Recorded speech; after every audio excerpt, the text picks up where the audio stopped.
Happy birthday to you. Ho, ho. You belong to the zoo. Like a monkey, like a donkey. The gorilla is you. Okay. Happy.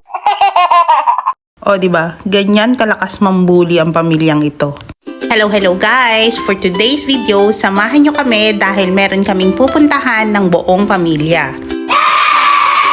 Maraming kaganapan ang dapat na i-celebrate namin ngayon, kaya naman samahan nyo kami dito sa Cavinti, Laguna dahil for today's video ay magka-camping kami.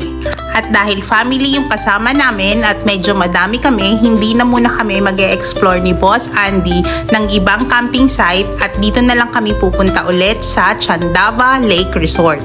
Super recommended ko itong camping site na to, lalo na kung beginners pa lang kayo tapos nagka-camping kayo with seniors or kids kasi komportable dito dahil malakas yung supply ng water at meron silang malinis at maayos na CR. Around 12:30 PM ay nakapag-check-in na kami dito sa Chandava kaya ang una naming sinet up ay yung mga lamesa para makakain kami ng lunch. Bago nga pala kami umalis ng bahay ni Boss Andy ay nakapagluto kami ng aming kakainin sa lunch para naman hindi masyadong mainit ang ulo kapag nag-set up ng mga camping tent. Ayaw, di ma.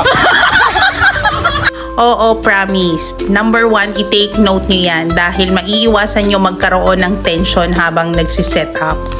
After namin kumain ng lunch, ayon, malinaw na ang mga paningin at mahahaba na ang pasensya kaya pwede na kaming magsimula mag-set up ng mga tent. Una munang sinet up ni Boss Andy yung canopy kung saan dito kami magluluto at kakain. Dito nga pala kami pumesto sa banda ng mga car camping at hindi na muna kami pumunta doon sa main campsite. Naghanap din kami ng place na madaming puno para kahit anong oras malilo. Tapos yung pwesto namin medyo mataas, overlooking na lang namin yung lake. After ma-set up yung canopy ay nagsimula na din mag-set up si Boss Andy ng mga tent.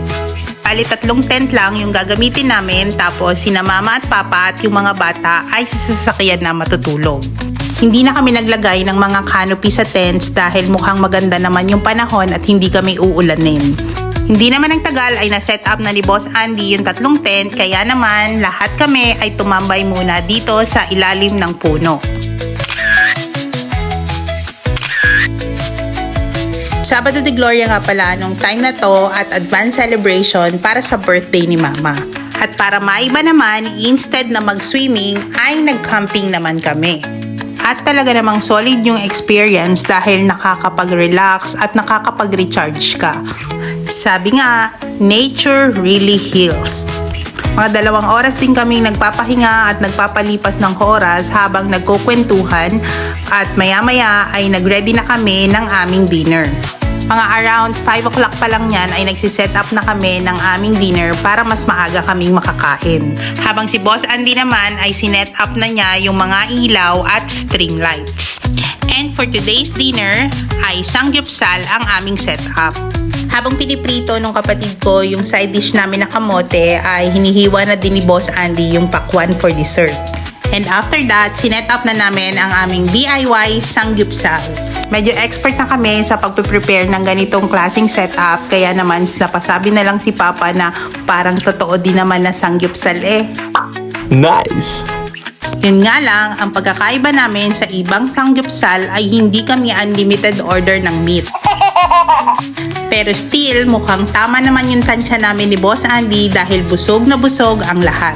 Totoo nga naman yung kasabihang, the family that eats together, get fats together. Yun. After naming mag-dinner ay nagkwentuhan lang kami saglit at maaga na rin kami natulog. At yun lang po muna for today's video. Thank you for watching. Bye!